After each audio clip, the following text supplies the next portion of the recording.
As mice and rat owners, we know that one of the hardest things about owning them is their short lifespan. So, to cherish those special moments we have with them, I thought I would show you how to make a keepsake.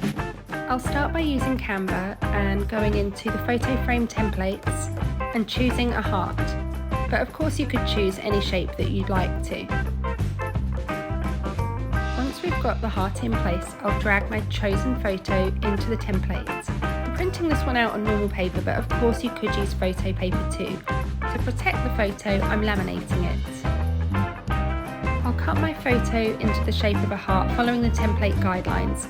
I'm adding some stick-on gems to the outside of the photograph. And now it's time to make the frame. So I'm going to be using an air drying clay.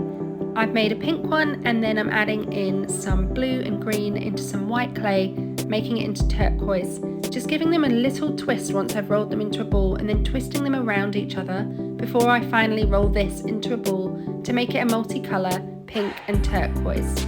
Now I'm using a rolling pin just to roll it out nice and flat, just like you would if you were baking. Next I'm going to lay the photograph on top of this and press it in so that it's really firmly inside the clay, so that as the clay starts to dry, the photo isn't going to move anywhere. To make the shape of the frame, I'm simply going to use some scissors to cut around the shape of the heart. I've decided to make this one into one that I can either hang or put on a set of keys, so I'm just taking a keyring chain and putting that into the wet clay. So I'm just putting it into the kind of top of the heart, pressing it down, and then I'm going to cover that top bit over with an extra bit of clay so that once it's dry it can't move anywhere. I'm just going to tidy up any of the excess edges where I feel like it just needs to be a little bit neater, and then use my fingers to mould the edges so that it makes a nice smooth finish. I'm just going to leave this side to dry for a while now, and once it's dried for maybe a couple of hours, I'm going to come back and add the back. 2 hours later.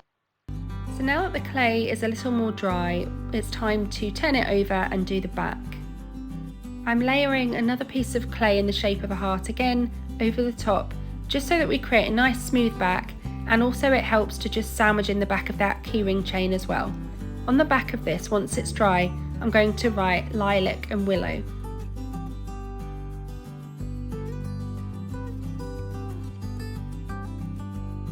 I'm so happy with the finished result. It's such a cute keepsake. What kind of keepsake are you going to create? Leave it in the comments.